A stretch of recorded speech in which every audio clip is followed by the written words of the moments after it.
Hello. నేను IT jobs గురించి last వీడియోలో మాట్లాడాను కదండీ! ఈ కంటిన్యూయస్‌లీ వీడియో అదే జాబ్సు ఈ ఐటీ జాబ్స్‌లో రిటైర్మెంట్ లేకుండా ఉంటుంది. ఇంకొకటి సీనియారిటీని బట్టి అన్నా వాళ్ళకి ఉండాలి. లేదా ఏజ్ లిమిటెడ్ అన్నా ఉండాలి అనుకుంటున్నాం కదా! సీనియారిటీ అంటే హై పొజిషన్ సీనియారిటీ అంటే హై లెవెల్‌లో హెచ్ఆర్, డైరెక్టర్, సీఈఓ అలాంటి పొజిషన్‌కెళ్ళినప్పుడు వాళ్ళతో కాదండి మనకి. ఇప్పుడు ఈ చిన్న చిన్నగా ఈ జావా మీద, ఈ టెక్నికల్‌గా కోడింగు, ఈ మేనేజ్మెంట్సు ఇలాంటి వాళ్ళని కంటిన్యూగా ఉండిన దానివల్ల నెక్స్ట్ ఇప్పుడు జనరేషన్ పిల్లలకి జాబ్స్ కావాలంటే కష్టమైపోతుంది. వాళ్ళు శాలరీస్ కోసం వాళ్ళు సీనియారిటీకొచ్చినా ఆ జాబులతోనే చేస్తున్నారు.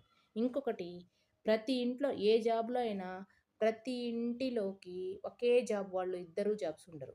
లాయర్ అనుకోండి ఫర్ ఎగ్జాంపుల్, టీచర్స్ అనుకోండి, ఇంకా ఎనీ జాబ్స్ వాళ్ళు ఇద్దరు సేమ్ ఫీల్డ్‌లో ఉండరు. ఈ సాఫ్ట్‌వేర్‌లో మాత్రము ప్రతి ఇంటిలో ఇద్దరిద్దరు జాబులు చేస్తున్నారు. ఈ జాబ్స్ ఇద్దరు చేసే జాబ్స్ గురించి నెక్స్ట్ వీడియో చేస్తాను. దాని గురించి కూడా మళ్ళీ తర్వాత నెక్స్ట్ మాట్లాడుకుందాము. రివెంజ్‌కి